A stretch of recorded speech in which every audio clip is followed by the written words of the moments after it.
So, hello students, I am Tripti. Welcome back to your own channel आशीष तिवारी। आज का video है introduction to Indian constitution subject के students के लिए most important और एग्ज़ाम फोकस्ड वीडियो। आज के इस वीडियो में हम लेकर आए हैं top 10 most important questions with answers in English medium, जिनके डायरेक्टली एग्ज़ाम में आने के बहुत ज़्यादा चांसेस हैं। ये क्वेश्चंस हमने रैंडम नहीं पिक किए, बल्कि previous year papers, important topics and teacher suggestion के बेस पर केयरफुली सिलेक्ट किए हैं। अगर तुमने ये 10 क्वेश्चंस अच्छे से समझ लिए तो मान लो एग्ज़ाम में 80 to 90% पेपर यहीं से कवर हो जाएगा। तो ये सिंगल वीडियो ही आपके एग्ज़ाम पर्पज़ से इनफ है। By only relying on this video you can score good in your examination, और किसी भी वीडियो की नीड नहीं पड़ेगी आपको। तो स्टूडेंट्स, अगर आप हमारे चैनल पर फर्स्ट टाइम विज़िट कर रहे हो तो चैनल को सब्सक्राइब कर लीजिएगा, जिससे आने वाली और वीडियोस की नोटिफिकेशन आपको सबसे पहले मिल जाए। और हाँ, इस वीडियो में एक स्पेशल गिव अवे भी है आप सभी के लिए। वीडियो के बीच में I will ask some question, तो जो भी स्टूडेंट सबसे पहले और सभी करेक्ट आंसर देगा तो स्टार्टिंग के 3 लकी विनर्स को मिलेंगे एब्सोल्युटली फ्री नोट्स। और ये विनर निकलते ही विनर को हम तुरंत अनाउंस कर देंगे हमारे व्हाट्सएप और टेलीग्राम चैनल पर। तो आप सभी चैनल को फॉलो करके रखिएगा, लिंक आपको डिस्क्रिप्शन में मिल जाएगी। तो वीडियो को पूरा देखो, स्किप मत करना, क्योंकि गिव अवे का क्वेश्चन किसी भी मोमेंट पे आ सकता है। और सबसे बेस्ट बात, हमारे लेक्चर्स फ्री है तुम्हारे लिए, 100% फ्री वीडियो सीरीज़। लेकिन अगर तुम्हें इन्हीं लेक्चर्स के वेल ऑर्गेनाइज्ड नोट्स चाहिए तो उनके पेड नोट्स भी अवेलेबल है, हिंदी और इंग्लिश दोनों ही मीडियम में। प्राइस भी स्टूडेंट फ्रेंडली है। डिस्क्रिप्शन में आपको वेबसाइट का लिंक दे दिया जाएगा, उस लिंक पर जाके आप अपने नोट्स बाय कर सकते हो। नोट्स प्राइस ओनली 50 रुपीज़ रहने वाला है। और अगर आपको नोट्स नहीं लेने हैं तो आप इन वीडियो लेक्चर्स को भी देख सकते हो। तो चलो शुरू करते हैं introduction to Indian constitution subject के 10 most important question and answer, जो तुम्हारे DU-SOL एग्ज़ाम के लिए गेम चेंजर साबित होंगे। So now your first question is discuss the composition and role of the Constituent Assembly। तो Constituent Assembly का composition मतलब उसके members और basically क्या क्या constitute करते हैं वो, और उसका role क्या होता है Constituent Assembly का, ये हमें read करना है। So the Constituent Assembly was the body constituted to frame the Constitution of India. It was formed in 1946 based on the Cabinet Mission Plan। तो Constituent Assembly जो है ये बनी किस लिए थी? To frame the constitution of India. और कब बनी थी? 1946 में बनी थी, कैबिनेट मिशन प्लान के बेस पर। कॉन्स्टिट्यूएंट असेंबली जो है, it undertook the task of defining the political, social and administrative framework of independent India. तो जो कॉन्स्टिट्यूएंट असेंबली है, दे अंडरटुक द टास्क, उन्होंने इस टास्क को अपने अंडर लिया था ऑफ डिफाइनिंग जो पॉलिटिकल, सोशल और एडमिनिस्ट्रेटिव फ्रेमवर्क है इंडिपेंडेंट इंडिया का। नाउ वेरियस मिशंस, कमिटीज़ और delegations, they played a significant role in the making of the Indian constitution. इन सारे एफर्ट्स के वजह से एक democratic, secular and a republican constitution was prepared for India. Now democratic मतलब क्या होता है? जहाँ पे फ्रीडम हो बेसिकली, ठीक है। सेक्युलर मतलब जहाँ पे वेरियस काइंड्स ऑफ रिलीजन हो और कोई सुप्रीमसी ना हो। Next is composition of constituent assembly हम पढ़ेंगे। तो first of all formation and membership क्या है इसकी? तो जो कॉन्स्टिट्यूएंट असेंबली है, it was formed in 1946. Initially it had a total of 389 members, comprising representative from British India and the princely state। तो जो कॉन्स्टिट्यूएंट असेंबली है ये 1946 में इसका फॉर्मेशन हुआ था। टोटल इसमें 389 मेंबर्स थे, जिसके अंदर जो ब्रिटिश इंडिया के रिप्रेजेंटेटिव्स हैं वो भी थे और प्रिंसली स्टेट से भी थे। नेक्स्ट इज इलेक्शन प्रोसेस क्या था इसका? तो members of constituent assembly were not elected through direct elections but were chosen by the provincial legislative assembly. Efforts were made to ensure representation for various communities and sections of society. तो जो members थे constituent assembly के, इनका direct election नहीं हुआ करता था, बल्कि जो प्रोविंशियल लेजिस्लेटिव असेंबली है वहाँ पे इन्हें चूज़ किया जाता था। एफर्ट्स वर मेड, ऐसे एफर्ट्स भी बनाए गए थे to ensure representation of various communities, मतलब वेरियस कम्युनिटीज़ की रिप्रेजेंटेशन हो सके, इसके लिए भी इन्होंने मेजर्स अडॉप्ट किए थे। Next is diverse representation. तो जो असेंबली है it included representatives from Hindu, Muslim, Sikh and Dalit communities as well as women and representatives from various regions as well, and this allowed for diverse viewpoints to be incorporated into the constitution making process।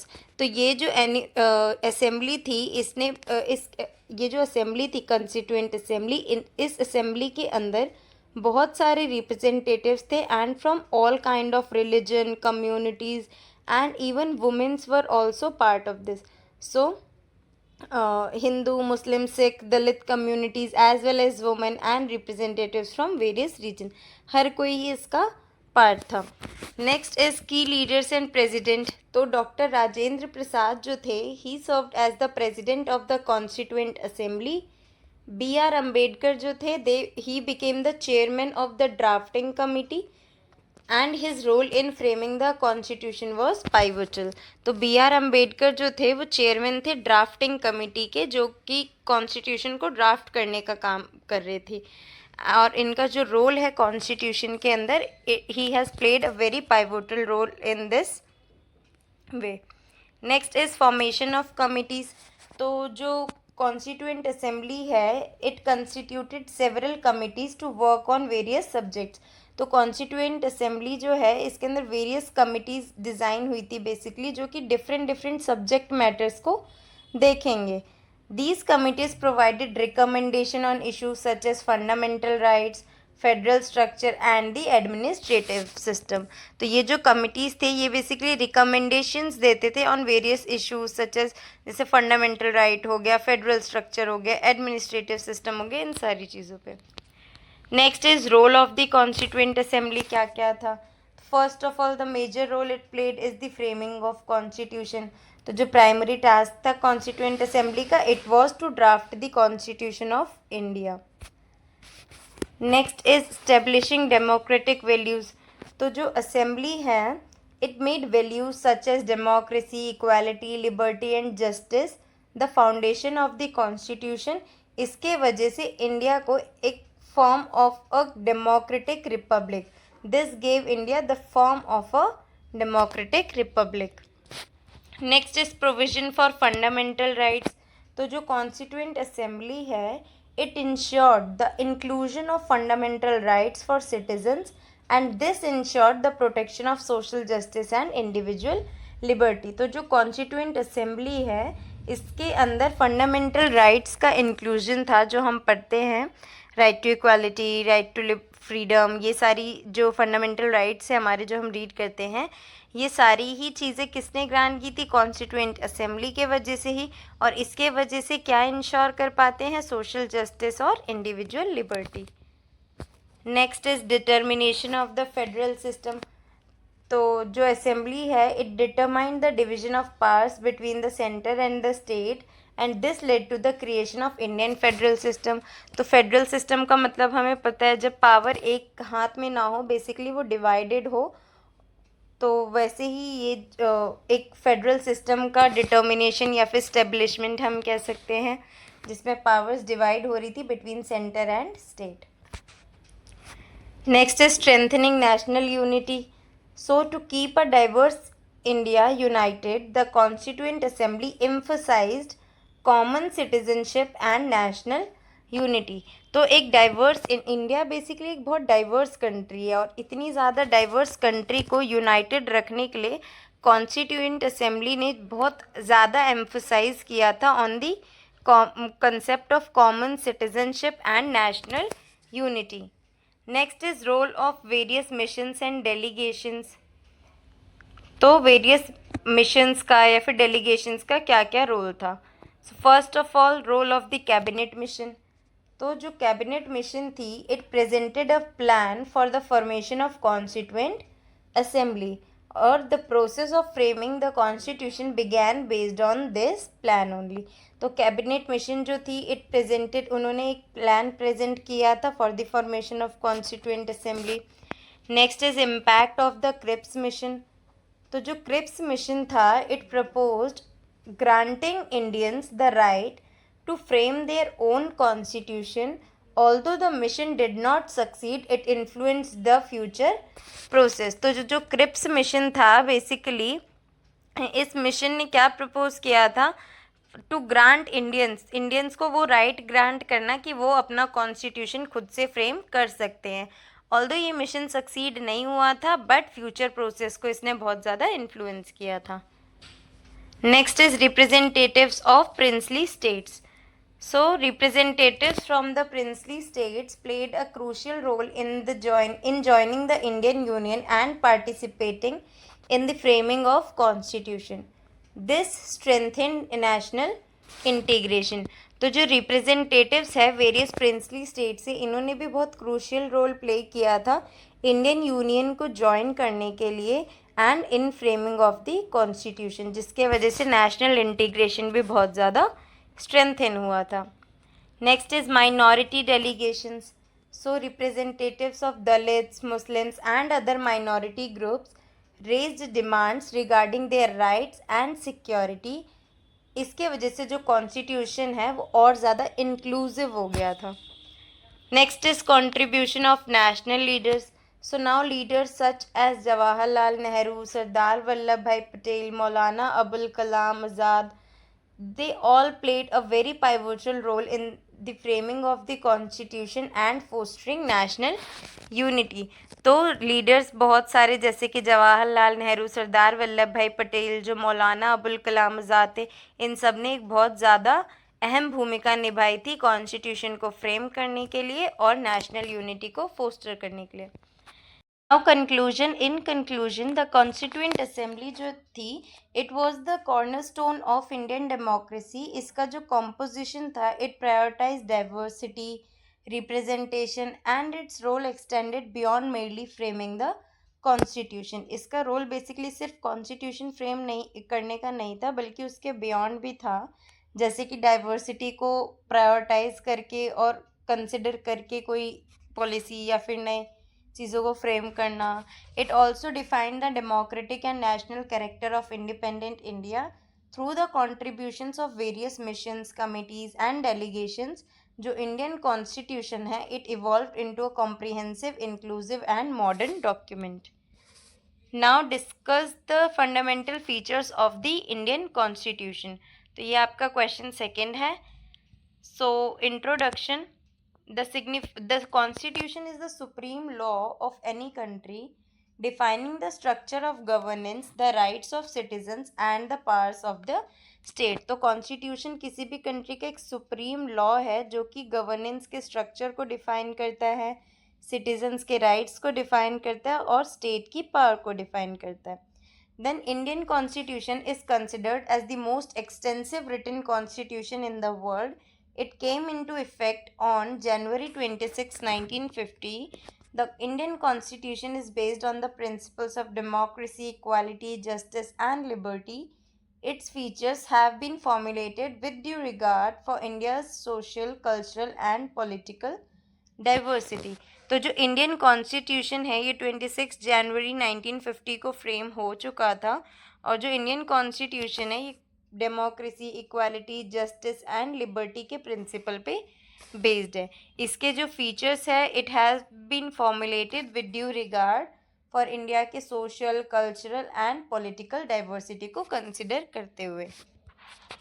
Next is significance of the constitution. So first is providing a framework for governance. तो जो Indian constitution है ये basically structure, power, function, इन सब को define करती है government की, एंड क्लैरिफाई करती है relationship between the legislature, executive and judiciary. तो लेजिस्लेचर जो लॉज बनाते हैं, एग्जीक्यूटिव जो उन लॉज को इम्प्लीमेंट करते हैं, और जुडिशरी बेसिकली जजमेंट किसी भी पर्टिकुलर लॉ पे या फिर डिसीजन पे। Next is protection of citizens rights. तो जो कॉन्स्टिट्यूशन है it grants fundamental rights to citizen, और ये एक इंडिविजुअल लिबर्टी को, इक्वालिटी को और डिग्निटी को सेफ गार्ड करती है। Next, Establishment of democracy. So the constitution ensures a democratic system of governance और ये पीपल को right to elect government through elections ये ग्रांट करती है। मतलब कॉन्स्टिट्यूशन क्या है, एक डेमोक्रेटिक सिस्टम ऑफ गवर्नेंस को इंश्योर करती है।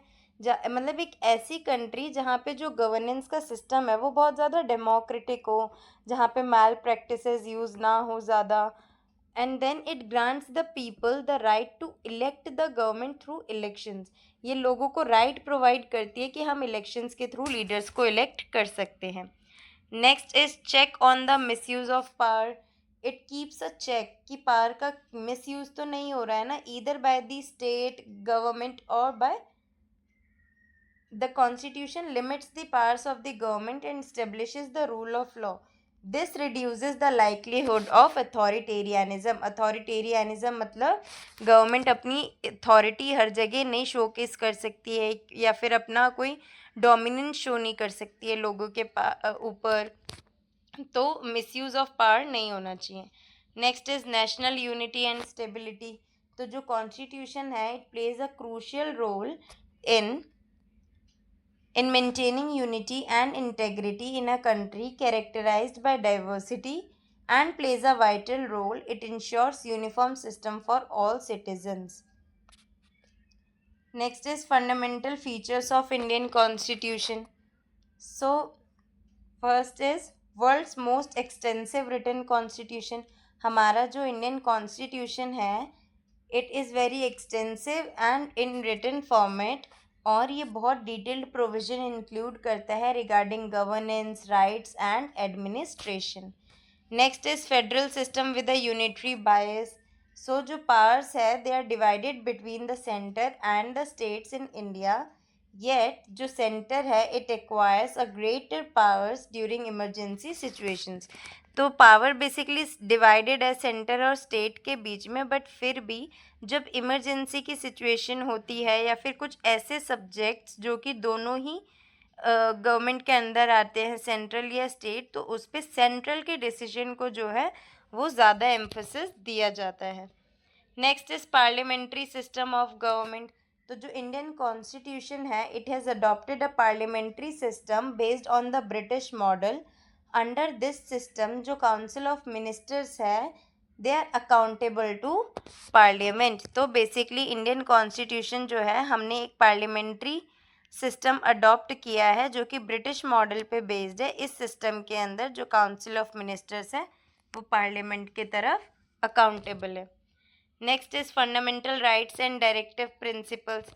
तो जो कॉन्स्टिट्यूशन है it grants fundamental rights to citizens and aims to establish a welfare state through the directive principles of state policy. Next is secular and democratic system. तो जो Indian constitution है it accords equal respect to all religions. It is founded on democratic values and social justice. Next, distinctive features of Indian constitution. So independent judiciary. First is independent judiciary. इसका मतलब जो constitution है it guarantees the independence of the judiciary. The supreme Court of India is regarded as the guardian of the constitution. तो यानी जो हमारा constitution है वो जुडिशरी की इंडिपेंडेंस को गारंटी करता है कि मतलब जो जुडिशरी है वो किसी की सबॉर्डिनेट नहीं है। It is the responsibility of the judiciary to give fair decision. और सुप्रीम कोर्ट जो है इंडिया का इसे गार्डियन ऑफ कॉन्स्टिट्यूशन भी बोला जाता है। Next is universal adult suffrage. तो जितने भी एडल्ट्स हैं इंडिया के अंदर they possess the right to vote without discrimination. This has provided a strong foundation for democracy. Then next is single citizenship. तो हमारा जो इंडियन कॉन्स्टिट्यूशन है ये सिंगल सिटीजनशिप सिस्टम को जो है प्रोवाइड करता है, जिसके वजह से नेशनल यूनिटी जो है वो स्ट्रेंथन होती है। Next is amendment process. तो provisions exist to amend the constitution in line with the changing times. This ensures जो कॉन्स्टिट्यूशन है it remains flexible and progressive. Next is emphasis on social justice. तो constitution make special provisions for the upliftment of weaker and backward sections of society. ये promote करता है equality को and social justice को। So now conclusion. In conclusion, जो Indian constitution है, it serves as the foundation of the country's democratic system and national unity. इसके जो features है ये रिफ्लेक्ट करते हैं इंडिया की डाइवर्सिटी को, इंडिया की सोशल नीड्स को, डेमोक्रेटिक आइडियल्स को भी। फीचर्स क्या क्या है कॉन्स्टिट्यूशन के, जैसे कि fundamental rights, federal system, secularism, independent judiciary, they have earned it a place among the most significant constitution in the world. तो जो इंडियन कॉन्स्टिट्यूशन है, it is not merely a legal document but also a guiding force for social change and national development. Next question is question number 3. Examine the changing role of the Prime Minister in the current political landscape. तो prime minister का जो changing role है उसको discuss करना है हमें। First, in the Indian parliamentary system of governance, जो prime minister है, he is the real head of the government. As the leader of the council of ministers, the prime minister plays a significant role in administration, policy formulation and the conduct of parliamentary proceedings. तो अभी हमने क्या बात की, जो Indian parliamentary system है of governance, prime minister उसके real head होते हैं। As the leader of the council of ministers, जो प्राइम मिनिस्टर है वो एक सेंट्रल रोल प्ले करते हैं एडमिनिस्ट्रेशन के अंदर, पॉलिसी फॉर्मुलेशन के अंदर और पार्लियामेंट्री प्रोसीडिंग्स के अंदर। बहुत सारे ऐसे चेंजेस हैं जो कि हुए हैं इंडियन पार्टी सिस्टम में, including the advent of कोalition politics. तो बेसिकली हमारे इलेक्शन सिस्टम या फिर पार्टी सिस्टम के अंदर अब हमने देखे कोalition पॉलिटिक्स का भी इमर्जेंस हुआ है, जो राइज ऑफ रीजनल पार्टीज है and the expansion of multi party system. These changes have also brought about shifts in the role and powers of the prime minister. So now first point is constitutional and traditional role क्या है prime minister का। तो a, leadership of the council of minister, जो prime minister है वो head है council of ministers के and coordinates the work of all minister. जितने भी मिनिस्टर्स का जो भी वर्क होता है उसको कोऑर्डिनेट करते हैं। Next is prime minister leadership in parliament. तो जो प्राइम मिनिस्टर है, the Prime Minister is the chief spokesperson for the government in Parliament. They play a crucial role in maintaining majority in the Lok Sabha and ensuring the passage of bills. तो जो prime minister हैं वो एक chief spoke person है government के लिए parliament के अंदर, और ये एक बहुत क्रूशियल रोल प्ले करते हैं लोकसभा के अंदर मेजॉरिटी लाने में, मेंटेन करने में। Next is role in policy formulation. So जो प्राइम मिनिस्टर है, दे exerts significant influence on the formulation of national and international policies. इनकी जो लीडरशिप है, it is considered vital in economic, foreign and security policies. Next is link between the president and the council of ministers. तो जो prime minister है, he serves as the channel of communication between the president and the council of ministers. And students, please don't mind, I am again and again using he for prime minister. Of course the prime minister can be a female as well, but since like अभी हमारे जो prime minister हैं he is a male, so that's why I'm continuously using he instead of like using both. So they keep the president informed about government decisions. Next is administrative role. So the Prime Minister exercises control over the functioning of various ministries and administrative bodies, ensuring coordination within the governance system. तो जो prime minister है वो control exercise करते हैं किसके ऊपर, various जो ministries है उनके फंक्शन के ऊपर, एडमिनिस्ट्रेटिव बॉडीज़ के ऊपर, और एक कोऑर्डिनेशन इंश्योर करने का ट्राई करते हैं with in the governance system. Next point is changing party system since 1989 and the role of the Prime Minister. First is rise of coalition politics.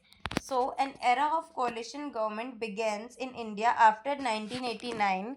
This required the prime minister to work in coordination with various political parties. तो collision मतलब क्या होता है, जब parties combine हो जाती हैं, ठीक है। तो 1989 के बाद बेसिकली कंसेप्ट स्टार्ट हुआ था। इसके अंदर जो प्राइम मिनिस्टर हैं ही वाज सपोज्ड और required to work in coordination with various political parties. Next is influence of regional parties. तो जो ग्रोइंग पावर है of regional parties somewhat limited the prime minister's freedom to make decisions. जो consent है coalition partners का वो essential बन जाता है for running the government. Next is consensus based leadership. तो कोalition एरा में क्या होता है, जो प्राइम मिनिस्टर होते हैं he had to adopt a politics of consensus and compromise. Consequently जो लीडरशिप स्टाइल है it has become more collective in nature. तो जो प्राइम मिनिस्टर हैं उन्हें ऐसी देखो, तो कोalition एरा में क्या होता है, जो प्राइम मिनिस्टर है he had to adopt a politics of consensus and compromise. Consequently जो लीडरशिप स्टाइल है इनका ये और भी ज़्यादा कलेक्टिव होने लग जाता है in nature. Next is challenge of political instability. So weak coalition के कारण क्या हो सकता है, प्राइम मिनिस्टर को है बहुत सारी इश्यूज फेस करनी पड़ सकती है such as political instability and withdrawal of support. Next is expansion of powers under majority government. तो जो एडवेंट ऑफ गवर्नमेंट है with an absolute majority after 2014 that is 2014 revitalized the prime minister powers. This led to a more centralized decision making process. तो क्या होता है, एक absolute देखो, तो जो advent of government with an absolute majority after 2014 इस बेसिकली पूरे जो भी सिचुएशन थी इसने एक रीवाइटलाइज कर दिया था प्राइम मिनिस्टर की पावर को, जिसके वजह से जो डिसीजन मेकिंग प्रोसेस है वो और भी ज़्यादा सेंट्रलाइज्ड हो चुका है। Next point is the changing role of the Prime Minister in current political landscape. First is centralization of power. तो in recent times जो power है and the influence of the Prime Minister office have grown. जो Prime Minister है, Prime Minister has to come to play more influential role in key policy decisions. Now importance of media and public relations. तो जो Prime Minister हैं, the Prime Minister has evolved beyond being merely an administrative leader to becoming a central figure in mass communication and the shaping of political image. Use of social media and digital platforms are increased. तो जो prime minister हैं उनका जो role है वो और भी ज़्यादा इवॉल्व हो चुका है by being merely an administrative leader to becoming central figure. तो पहले सिर्फ एक एडमिनिस्ट्रेटिव लीडर होने के अलावा अब वो एक सेंटर फिगर बन चुके हैं मास कम्युनिकेशन के अंदर and the shaping of a political image issue of social media. Next is role of global leadership. So जो प्राइम मिनिस्टर का रोल है in representing India on international platform has become increasingly significant. ये और भी ज़्यादा important हो चुका है क्योंकि इनका जो इन्फ्लुएंस था on foreign policy and global diplomacy ये और भी ज़्यादा बढ़ते ही जा रही है। Next is impact on federal politics. तो जो प्राइम मिनिस्टर का रोल है influences relation with the other states. जो प्राइम मिनिस्टर की लीडरशिप है it is considered crucial in centre state relations. Next is challenge of democratic accountability. So maintaining democratic balance and institutional accountability alongside the Prime Minister's expanding power has emerged as a significant challenge. तो एक democratic balance बना के रखना and institutional accountability alongside the prime minister की जो expanding power है उसके साथ ये भी एक सिग्निफिकेंट चैलेंज की तरह ही इमर्ज हुआ है। Next is in conclusion the in conclusion, the role of Indian Prime Minister has evolved over time.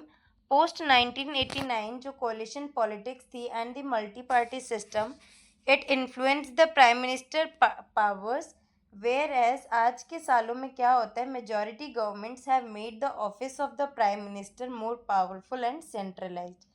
तो करंट पॉलिटिकल लैंडस्केप जो है, in the correct political landscape, जो प्राइम मिनिस्टर है, he has become not merely an administrative head but a central pillar of national leadership, global representation and policy formulation. So, next question is critically analyze the relationship between fundamental rights and the directive principles of state policy के बीच में क्या relation है? So now answer is fundamental rights are the basic rights granted to citizens by Indian Constitution that safeguard individual liberty, equality and dignity. Fundamental क्या है? Basic rights होते हैं जो ह्यूमन बींग्स को ग्रांट होते हैं ताकि उनकी लिबर्टी, इक्वालिटी और डिग्निटी को सेफ गार्ड किया जा सके। नेक्स्ट इज ये जो राइट्स होते हैं these are enshrined in the part 3 of the Indian constitution. उसी के जगह जो DPSPs होते हैं, directive principles of state policy, ये पार्ट 4 में होते हैं और ये गाइडलाइंस होते हैं जो कि एम करते हैं at establishing a welfare state in India based on social and economic justice. दोनों ही फंडामेंटल राइट और DPSP जो है वो इंडियन कॉन्स्टिट्यूशन के सोल की तरह कंसिडर होते हैं। नेक्स्ट इज की फीचर्स क्या क्या हैं फंडामेंटल राइट्स के। सो प्रोटेक्शन ऑफ सिविल लिबर्टी, सबसे पहले तो फंडामेंटल राइट्स जो हैं वो सेफगार्ड करते हैं लिबर्टी और डिग्निटी को सिटीजन्स की। ये जो राइट्स हैं ये चेक करते हैं arbitrary powers of the state. तो बेसिकली ह्यूमंस की जो सिविल लिबर्टीज़ होती है उनको प्रोटेक्ट करते हैं और लोगों की डिग्निटी जो है उसको इन्हांस करते हैं। Then rights granted by the constitution, ये वो राइट्स है जो कि कॉन्स्टिट्यूशन ग्रांट करता है and these are explicitly enshrined in the constitution. Next is protection by courts. तो जो फंडामेंटल राइट्स है अगर वो वायलेट होते हैं हमारे, तो citizens can seek resource through the prime minister of India, through the Supreme Court of India and the High Courts, therefore they are termed as justifiable rights। देखो होता क्या है, ये जो फंडामेंटल राइट्स होते हैं अगर ये सारे जो राइट्स है उसको कोई हार्म करता है या वायलेट करता है तो वी कैन एक्चुअली कंप्लेन, है ना, हमारी जो जुडिशरी है वहाँ पे जाके, सुप्रीम कोर्ट, हाई कोर्ट, जो भी है। Next is foundation of the democratic system. तो राइट्स जैसे कि equality, liberty, freedom of religion, ये सारी चीज़ें जो है वो डेमोक्रेसी को स्ट्रेंथन करती है and they ensure a dignified life of citizens. Then opposition to social discrimination. जो फंडामेंटल राइट्स है ये discrimination based on caste, religion, gender और लैंग्वेज है उसको प्रिवेंट करता है और सोशल इक्वालिटी को फोस्टर करता है। नेक्स्ट इज DPSP के क्या कैरेक्टरिस्टिक्स हैं। तो सबसे पहले तो establishment of a welfare state. इसका जो मेजर ऑब्जेक्टिव है वो यही है to establish a welfare state. Basically कि एक ऐसा स्टेट क्रिएट करना जहाँ पे बेसिकली इक्वालिटी हो, वेलफेयर हो, लोगों का हार्म ना हो, उनके राइट्स।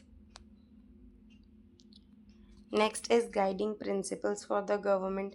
जो गवर्नमेंट है उसके लिए DPSP बेसिकली एक गाइडिंग प्रिंसिपल की तरह एक्ट करता है क्योंकि ये गवर्नमेंट को एक डायरेक्शन प्रोवाइड करता है and the state formulates public welfare scheme based on them. Next is social and economic equality. इसका जो एम होता है मेजर वो यही होता है कि वो पॉवर्टी, अनएम्प्लॉयमेंट, सोशल इनइक्वालिटी जो है वो रिड्यूस करे और development of weaker sections of society ही इसका मेजर एम है। Next is not enforceable in courts. Like fundamental rights, DPSP can not be enforced in a court of law, they are considered moral and political obligations. इसको basically हम court में ही लेके जा सकते। Next is influence of socialist ideas. तो जो ये प्रिंसिपल्स होते हैं ये रिफ्लेक्ट करते हैं सोशलिस्ट एंड गांधीयन आइडियाज़ को और एम्फसाइज करते हैं सोशल वेलफेयर पे और इक्वल अपॉर्चुनिटी पे। नेक्स्ट इज़ रिलेशनशिप क्या है इन दोनों के बीच का. First is mutual complementarity. तो ये जो फंडामेंटल राइट्स होते हैं ये स्ट्रेंथन करते हैं पॉलिटिकल डेमोक्रेसी को. वहीं पे जो DPSP होते हैं ये सोशल और इकोनॉमिक डेमोक्रेसी पे फोकस करते हैं. Together they fulfil the objectives of the constitution. Next is situations of conflict. तो इन द अर्ली ईयर्स जो कन्फ्लिक्ट है वो अरोज होता था इन दोनों के बीच में regarding the right to property. Now the role of judiciary. तो जुडिशरी जो है has periodically attempted to strike a balance between the two. जो बेसिक स्ट्रक्चर डॉक्ट्रिन है कॉन्स्टिट्यूशन का that was recognized in the Keshwanand Bharati case. Next is impact of amendments. So efforts were made to make this directive principles more effective through constitutional amendment. This fostered social justice. Then contemporaries का आज की date में क्या significance है. तो today a balance between the two is considered essential for democratic governance and the welfare state. जो fundamental rights है it provide individual liberty where जो DPSP it ensure social development. Next is how do fundamental rights differ from other rights. तो fundamental rights different कैसे अलग right से. Fundamental rights जो है ये प्रोटेक्टेड बाय द कॉन्स्टिट्यूशन है वेयर जो ऑर्डिनरी लीगल राइट्स है they are based on laws enacted by parliament. Next is justiciable nature है इसका. इसके लिए हम कोर्ट में जाके अपील कर सकते हैं अगर हमारे फंडामेंटल राइट्स का वायलेशन होता है तो. नेक्स्ट इज इसका डेमोक्रेटिक सिग्निफिकेंस क्या है कि ये जो राइट्स है these are considered cornerstone of democracy and civil liberties. और इसका जो सिग्निफिकेंस है is relatively less extensive. Now check on state power. तो जो फंडामेंटल राइट्स है ये बेसिकली लिमिट करती है पावर को ऑफ द गवर्नमेंट और ये इंश्योर करती है protection of citizens liberty. Special constitutional status. तो फंडामेंटल राइट्स जो है इसको एक स्पेशल प्लेस मिली हुई है कॉन्स्टिट्यूशन में and it can not be easily abolished like ordinary laws.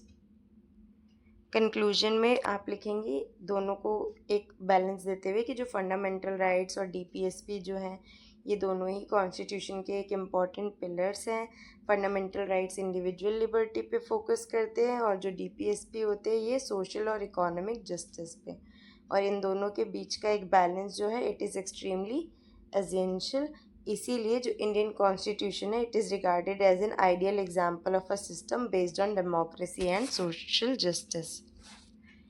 Next question is discuss the role powers and functions of the president of India. President of India के role power और functions. So the President of India is the constitutional head of the country. According to the Indian Constitution, जितनी भी executive power होती है it is vested in the president. However due to parliamentary system of government जो president है it performs most functions on the advice of council of ministers. Therefore जो president होते हैं it is often refer to as nominal head. ठीक है. Nevertheless the office of president is extremely significant as he is the guardian of constitution, a symbol of national unity and a key official responsible for maintaining constitutional balance. तो basically president जो होते हैं वो हमारे nominal head होते हैं और prime minister को हमने पढ़ा था वो हमारे रियल हेड होते हैं. Next is role of the president of India. क्या क्या रोल है इनके. First is president is the constitutional head. तो जो प्रेसिडेंट हैं वो बेसिकली फॉर्मल हेड है कॉन्स्टिट्यूशन के और and all government actions are carried out in his name and he upholds the sanctity of the constitution. तो प्रेसिडेंट ही formal head है इंडियन कॉन्स्टिट्यूशन के. Next is symbol of national unity. तो rising above partition politics president जो है वो पूरे nation को रिप्रेजेंट करते हैं एंड ही और she is considered a symbol of national unity and integrity. Guardian है कॉन्स्टिट्यूशन के। तो जो प्रेसिडेंट है, he or she takes an oath to protect and uphold the constitution and plays a major role in maintaining the dignity of constitutional values and institution। तो president क्या है, oath लेते हैं कि वो कॉन्स्टिट्यूशन की जो वैल्यूज़ है उसको अपहोल्ड करेंगे और प्रोटेक्ट करेंगे, और एक इम्पॉर्टेंट रोल प्ले करते हैं in maintaining the dignity of constitutional values. Next is link between government and parliament. तो जो प्रेसिडेंट है ये स्टेब्लिश करते crucial constitutional link between the executive and the legislature, और पार्लियामेंट को एड्रेस करते हैं एंड समन करते हैं उनके सेशंस को। Next is important in emergency situation. So the role of the president becomes even more critical during times of crisis and emergency. In circumstances में वो अपनी स्पेशल कॉन्स्टिट्यूशनल पावर्स का यूज़ कर सकते हैं। Next is what are the powers and the functions of the president. So first is executive power, क्या क्या है। तो जो प्रेसिडेंट है वो प्राइम मिनिस्टर को अपॉइंट करती हैं, गवर्नर्स को and other high ranking officials को अपॉइंट करती हैं। देन एडमिनिस्ट्रेटिव फंक्शन जो हैं they are formally carried out in his name. Legislative powers क्या है इनकी, जो प्रेसिडेंट है they can summon and prorogue sessions of parliament and dissolve the Lok Sabha. His assent is required for a bill to become a law. एक bill को law बनाने के लिए प्रेसिडेंट का essence is very much important. Next is financial powers क्या है। तो जो बजट है, और budget and money bills can not be presented in parliament without the president permission. He also appoints the finance commission. Finance commission का appointment भी कौन करते हैं, प्रेसिडेंट। नाउ जुडिशियल पावर्स क्या क्या हैं। तो the president has the power to accept mercy petitions and to reduce और पार्डन सेंटेंसेस। देन ये जो पावर है it is particularly significant in cases involving the death penalty. तो प्रेसिडेंट के पास पावर है टू रिड्यूस या फिर पार्डन सेंटेंसेस, का मतलब इधर है कि किसी की पनिशमेंट को, कोई कल्प्रिट जैसे जिसको बेसिकली अब फांसी की सज़ा होने वाली है तो उनकी जो सज़ा है उसको कम कौन करा सकता है या फिर माफ़ी कौन दिला सकता है। अगर थोड़े से भी वो ठीक है तो वो प्रेसिडेंट ही है। Now emergency powers. तो जो प्रेसिडेंट हैं उनके पास पावर है to declare national emergency and state emergency and financial emergency, और ये तीनों ही चीज़ें कंट्री के लिए बहुत ज़्यादा क्रूशियल है। Next, the president is a nominal head. किसका, क्रिटिकल एनालिसिस। तो acting on the advice of the council of ministers. क्यों है नॉमिनल हेड, क्योंकि ये काउंसिल ऑफ मिनिस्टर्स की एडवाइस पे काम करते हैं। जैसे जो प्रेसिडेंट है performs most functions on the advice of prime minister and the council of minister, इसलिए इनका जो रोल है वो लिमिटेड शो होता है। Next is real power lies with the prime minister. In a parliamentary system actual executive power जो है वो प्राइम मिनिस्टर के पास ही है एंड काउंसिल ऑफ मिनिस्टर्स के पास है। प्रेसिडेंट जो है वो बेसिकली एक सेरेमोनियल हेड की तरह एक्ट करते हैं। Next is importance of discretionary power. तो बहुत सारी ऐसी सिचुएशंस हैं जहाँ पे जो प्रेसिडेंट है he or she can exercise his discretion such as in the appointment of the prime minister when there is no clear majority। तो फिर उसमें प्रेसिडेंट का रोल जो है it becomes more important. Then role in maintaining constitutional balance. तो जो president है he or she can advise the government to adhere to constitutional norms. He helps maintain the stability of democratic institution। तो president जो है वो government को advice करते हैं कि वो जितने भी कॉन्स्टिट्यूशनल नॉर्म्स है उसके साथ अधेयर करे और गवर्नमेंट में एक स्टेबिलिटी मेंटेन करके रखते हैं। Next is influential role during times of crisis. जो प्रेसिडेंट का रोल है it can become more significant during political instability और इमरजेंसी सिचुएशन। इसीलिए describing him merely as a nominal head is not entirely accurate. Conclusion. So, in the office of the President of India is of immense importance as he is the constitutional head, although the real power is in a parliamentary system of government, rest with council of ministers and the president performs most functions on their advice. तो जो president का role है it can not be considered merely ceremonial. President की जो है importance बढ़ जाती है इन मैनी मैटर्स, जैसे कि वो जो डेथ पेनल्टी है या फिर अपॉइंटमेंट ऑफ प्राइम मिनिस्टर के केस में. Therefore, the president is a vital pillar of Indian democracy and the constitutional order. So, next question is critically analyze the changing nature of center-state relations with the Indian federal system. Indian federal system के साथ जो centre state का relation है उसके भी उसमें जो जो चेंजेस आ रहे हैं उसको एनालाइज करना है. So first is federalism. So federalism is a system of governance in which powers are divided between the center and the state.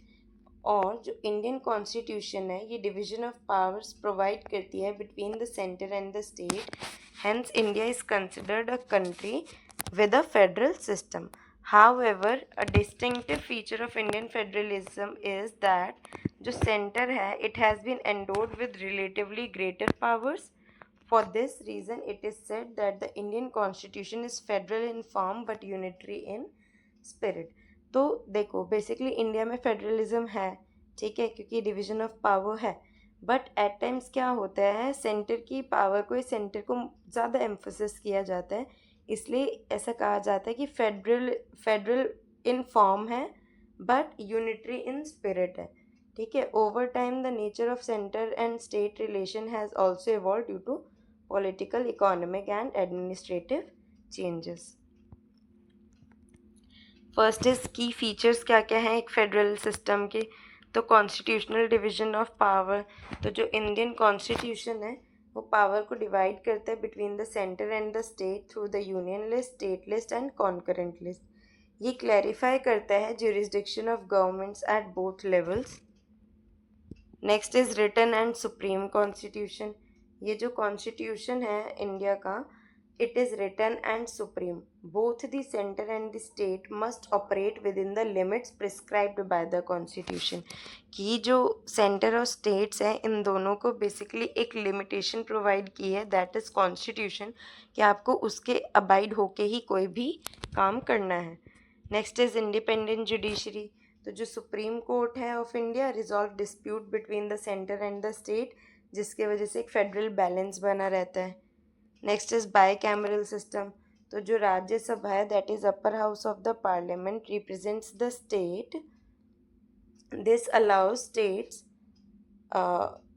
To participate in national policy making and then single citizenship and a strong centre. ठीक है. तो India has a system of single citizenship and the centre possesses enhanced authority through emergency powers. ये जो aspects है it reflect unitary elements with in Indian federalism. तो basically India के पास single citizenship का system है और सेंटर जो है it has enhanced authority. Now changing nature कैसे है सेंटर स्टेट रिलेशन का. तो dominance of centre in the early period. तो बहुत लॉन्ग टाइम से ये देखा जा रहा है कि after independence same political party जो है वो रूल करती है at centre and in most states, जिसके वजह से सेंटर का जो इन्फ्लुएंस है वो ज़्यादा हो जाता है. Then rise of regional parties. जो इमर्जेंस है रीजनल पार्टीज़ का after 1967 it enhance the political power of the state, जिसके वजह से जो सेंटर स्टेट रिलेशन है ये और ज़्यादा बैलेंस और कम्पिटिटिव हो चुके हैं. Then impact of coalition politics. तो in the era of coalition government following 1990 जो इम्पोर्टेंस है स्टेट्स की एंड रीजनल पार्टी की वो और ज़्यादा बढ़ चुकी है.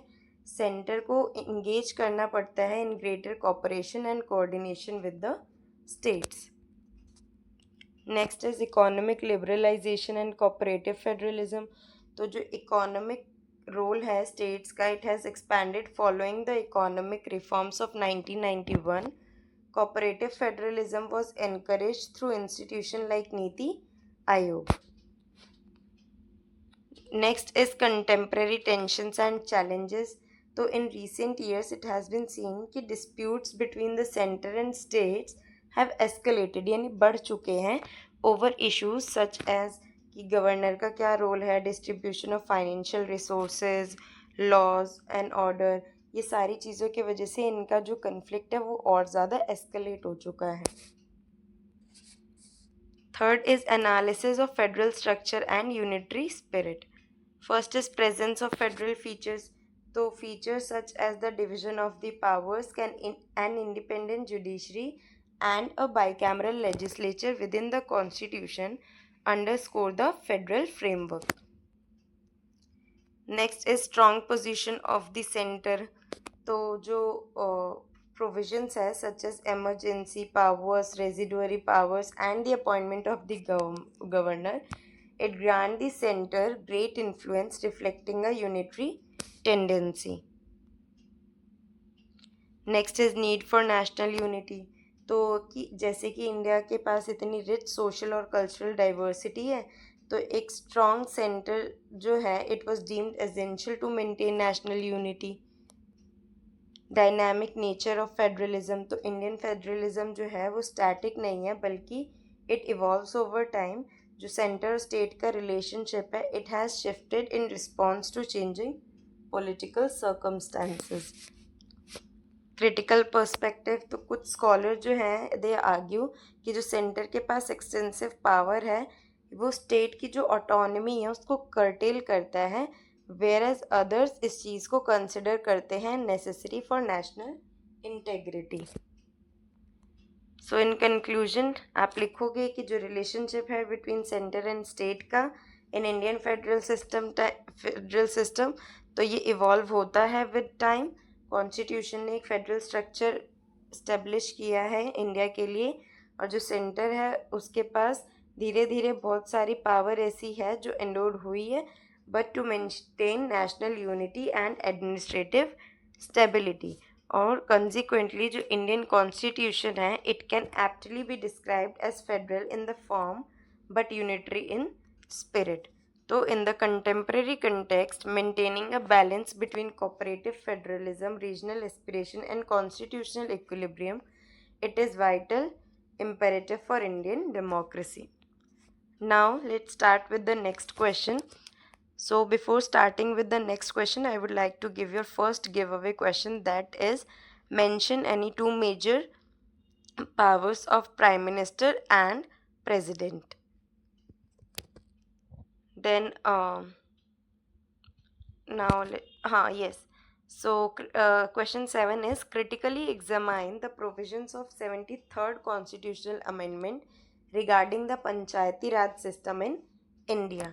तो हमें जो भी 73rd amendment के अंदर Panchayati Raj system, basically 73rd constitutional amendment is regarded with Panchayati Raj system, तो उसी को हमें क्रिटिकली एग्जामाइन करना है उसके प्रोविजंस को. तो जो पंचायती राज सिस्टम है it is a framework of local self governance at the rural level, providing the public with an opportunity for direct participation in administration and development activities. तो जो पंचायती राज सिस्टम है ये एक ऐसा फ्रेमवर्क है लोकल सेल्फ गवर्नेंस का rural level के base पे, जहाँ पे पब्लिक को बेसिकली एक अपॉर्चुनिटी मिलती है ताकि वो डायरेक्टली पार्टिसिपेट कर सके एडमिनिस्ट्रेशन में एंड डेवलपमेंट एक्टिविटीज़ में. और डेमोक्रेसी को स्ट्रेंथन करने के लिए ग्रास रूट लेवल तक जो 73rd कॉन्स्टिट्यूशनल अमेंडमेंट है it was passed in 1992 and came into effect in 1993.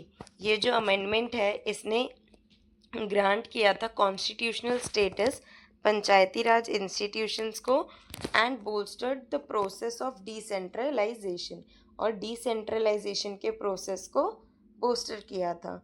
इसका जो ऑब्जेक्टिव था it was to ensure the participation of the rural population in political, social and economic development. Now key provisions क्या क्या थे 73rd constitutional amendment के. तो first is constitutional status for Panchayati Raj, कि जो पंचायती राज सिस्टम है उसको एक कॉन्स्टिट्यूशनल स्टेटस मिल जाए जिसके वजह से उनको एक स्टेबिलिटी और लीगल प्रोटेक्शन ग्रांट हो लोकल सेल्फ गवर्नेंस को.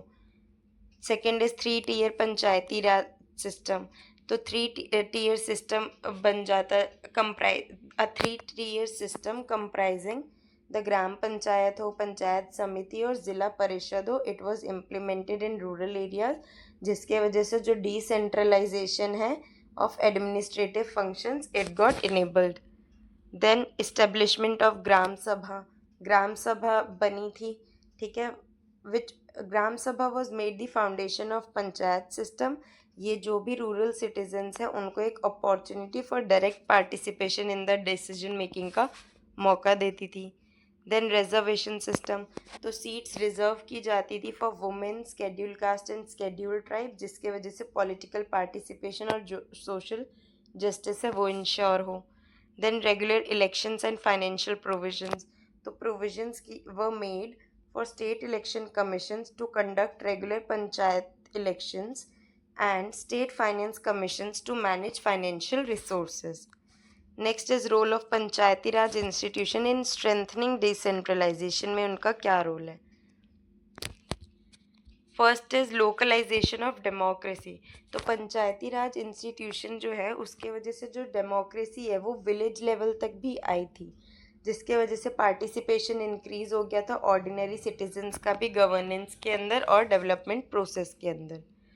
Now contribution to rural development, तो पंचायत जो है it basically played a very crucial role in addressing local issues such as roads, water supply, healthcare and education.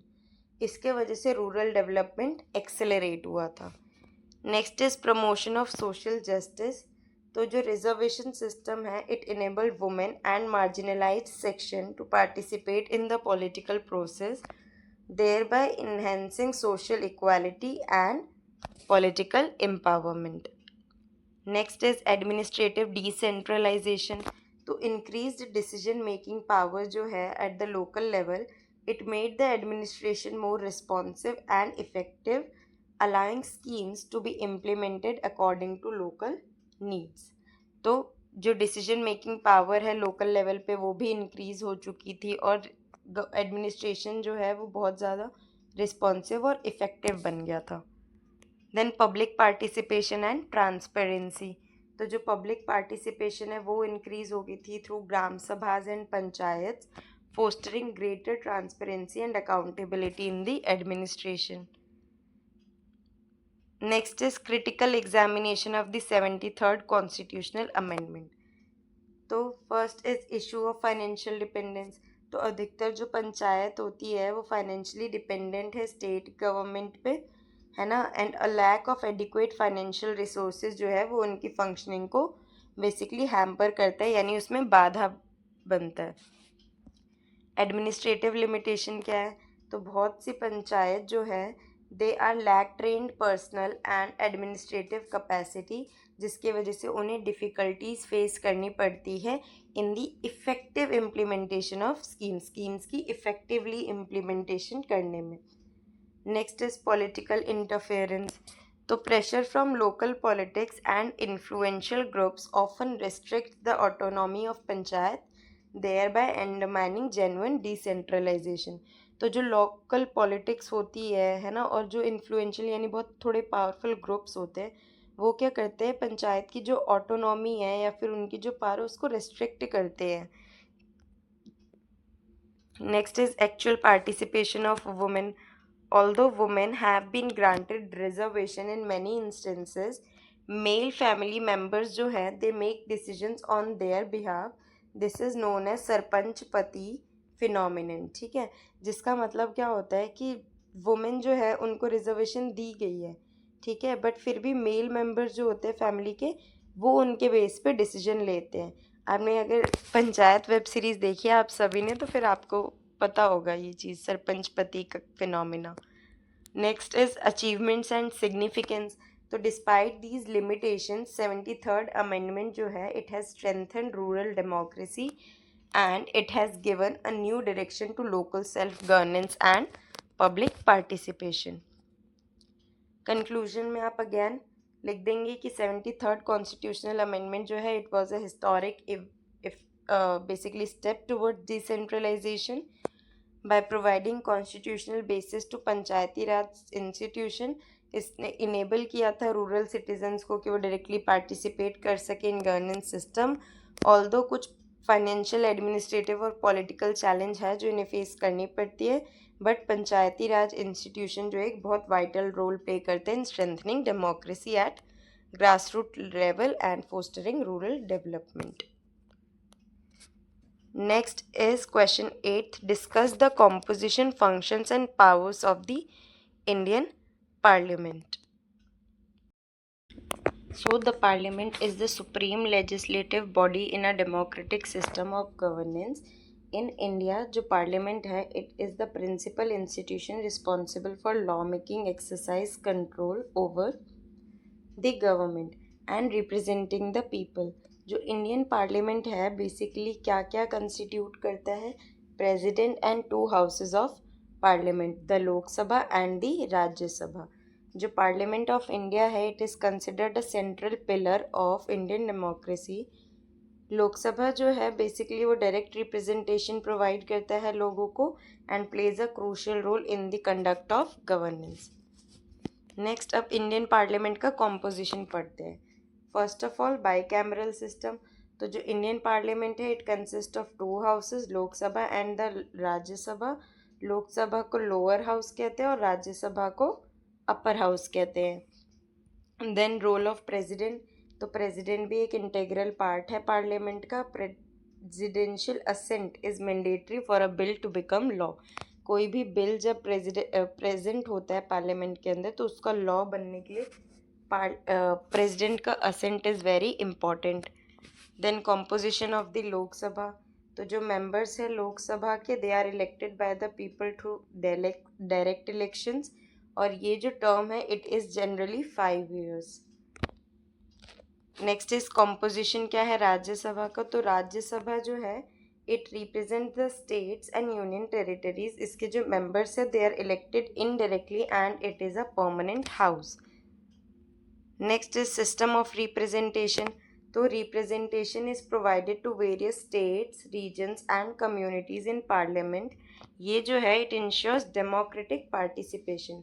तो representation provide कराई जाती है various states, regions और communities को इन द पार्लियामेंट और ये क्या इंश्योर करता है? Democratic participation.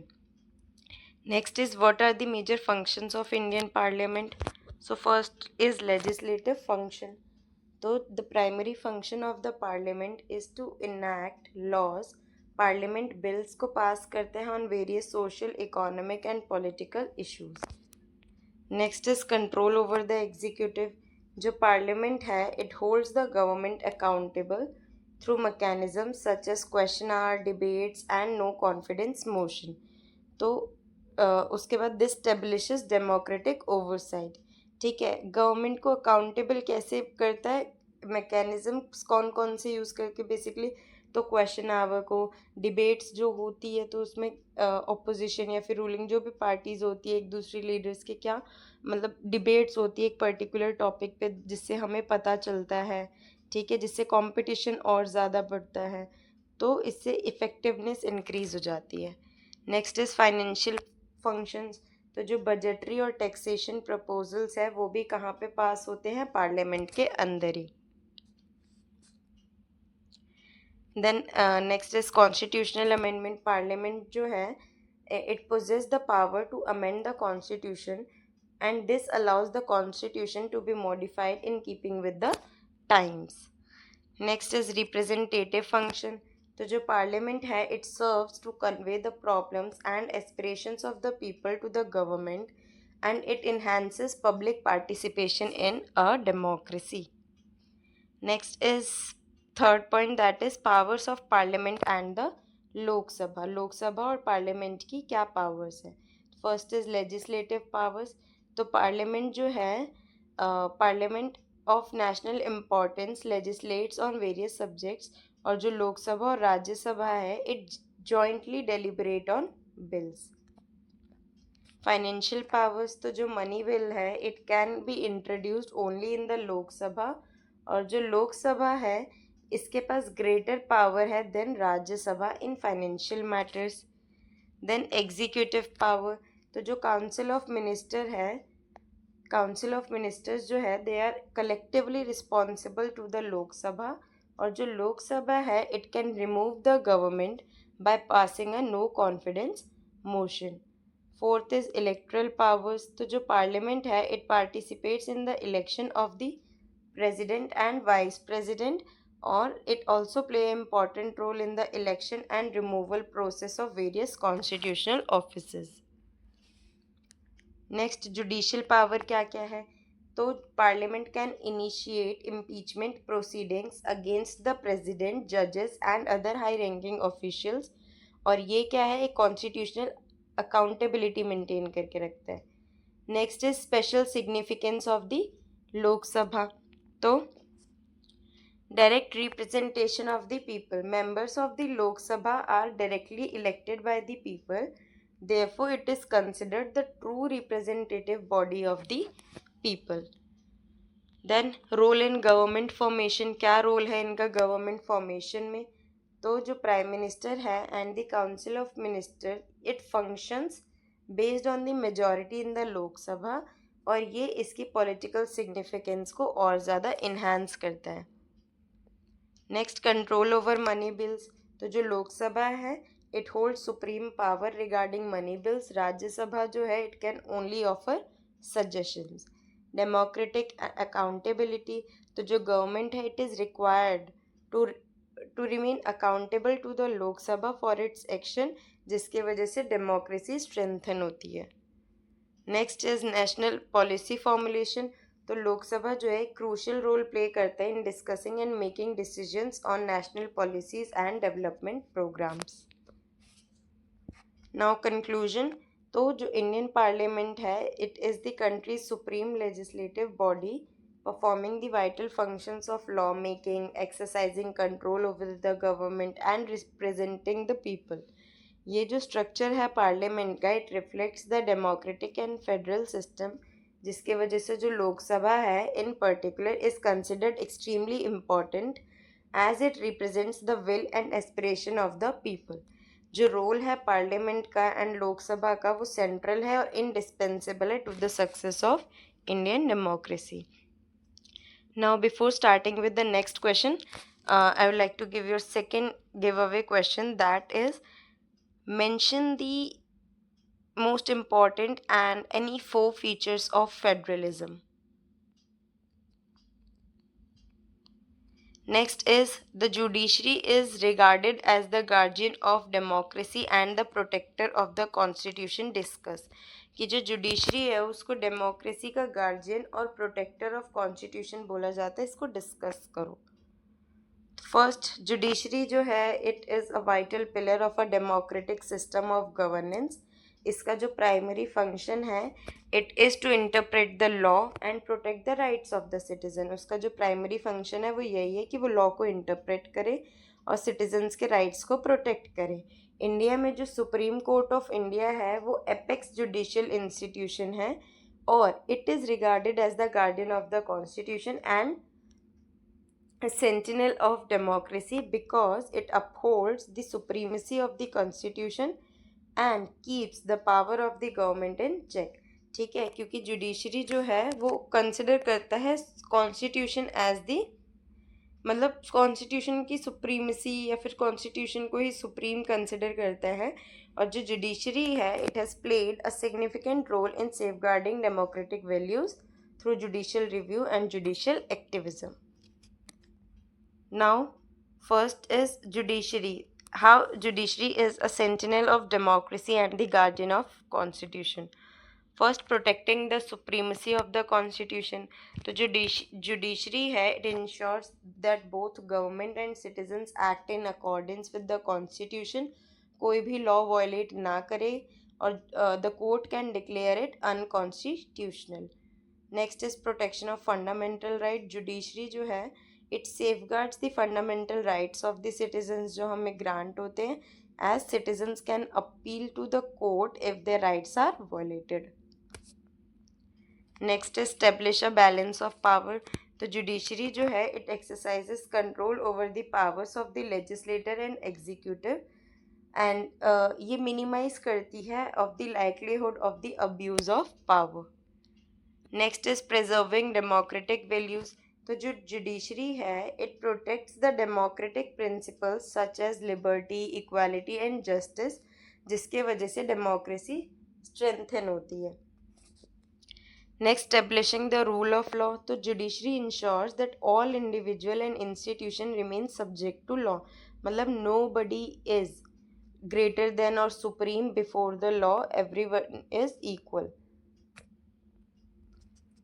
Next is powers and functions, क्या क्या है सुप्रीम कोर्ट के। तो ओरिजिनल ज्यूरिसडिक्शन, सबसे पहले तो जो सुप्रीम कोर्ट है it hears disputes between the centre and the state and it plays a role in maintaining the balance within the federal structure. Next is appellate jurisdiction. Appeal जो है against the judgment of various high courts in the country can be filed in the supreme court, it is the final court of appeal.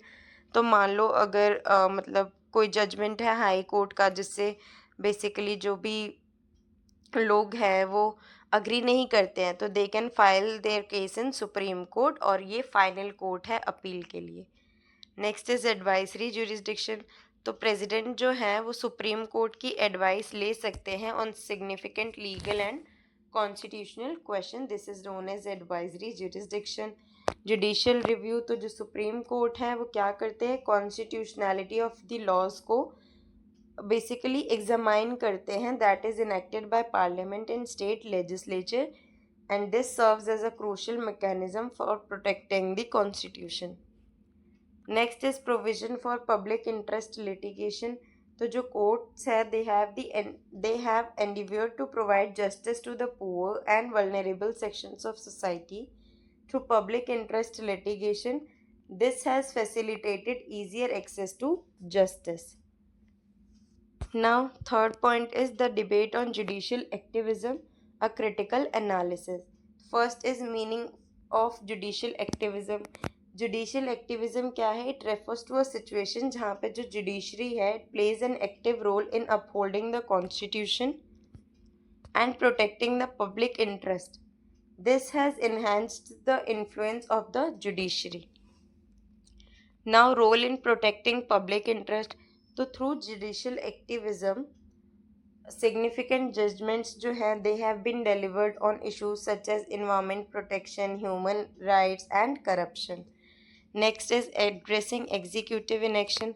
तो जो judiciary है ये intervene करता है जब जो एग्जीक्यूटिव है और लेजिस्लेचर है they fail to discharge their responsibilities effectively. Next is questions regarding the separation of power. तो according to some scholars जो judicial activism है at times the judiciary begins to encroach upon the domains of legislature and executive, जिसके वजह से जो constitutional balance है वो हिल जाता है। तो बेसिकली ऐसा कह रहे हैं कि जो जुडिशरी है कई बार ये लेजिस्लेचर की जो पावर्स है और एग्जीक्यूटिव के जो पावर्स है उसको मतलब अपने अंदर इम्बाइब करने लग जाती है, जिसके वजह से जो कॉन्स्टिट्यूशनल बैलेंस है वो हिल जाता है। Next is necessity and limitations in a democracy. तो जो जुडिशियल एक्टिविज्म है ये एसेंशियल है for safeguarding democracy and rights, however it must have limits to maintain institutional balance. Now conclusion.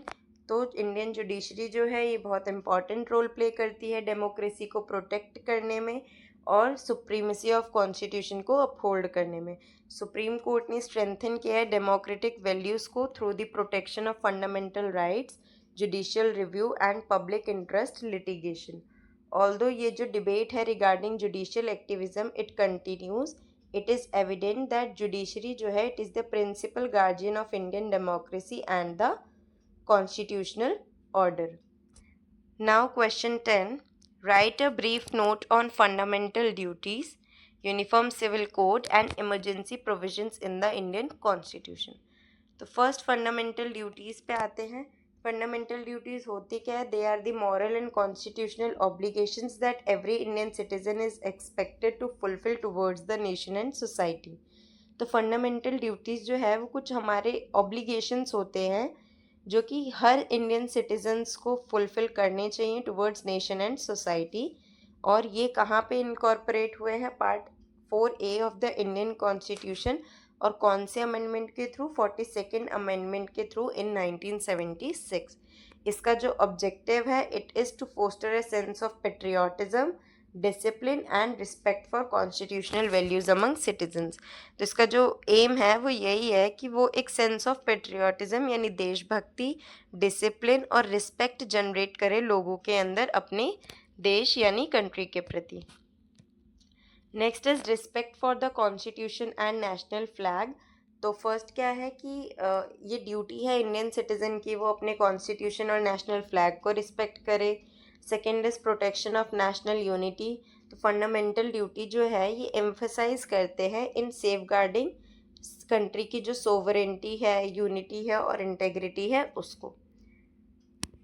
Next is development of a scientific temper. तो citizens जो हैं उनको encourage किया जाता है कि वो एक साइंटिफिक आउटलुक को अडॉप्ट करें, ह्यूमनिज्म और स्पिरिट ऑफ रिफॉर्म को बेसिकली अडॉप्ट करें। Next is environment protection. तो protecting forest, water bodies, wildlife and environment ये भी कंसिडर किया जाता है as the duty of the citizens. Next is critical perspective. तो जो फंडामेंटल ड्यूटीज़ है they are not enforceable in a court of law, hence they are regarded as moral obligation. ये basically court of law में enforceable नहीं है, ये एक moral obligations है जो हर ह्यूमन बीइंग को एटलीस्ट अपने अंदर अडॉप्ट करनी चाहिए to showcase their basically patriotic feeling and respect towards their country. Now conclusion. तो फंडामेंटल ड्यूटीज़ जो है they do not limit citizens merely to the rights, rather they remind them of their obligation towards the nation and society. Next uniform civil code. तो जो uniform civil code है it implies the application of a uniform law for all citizens regarding personal matters such as marriage, divorce, inheritance and property.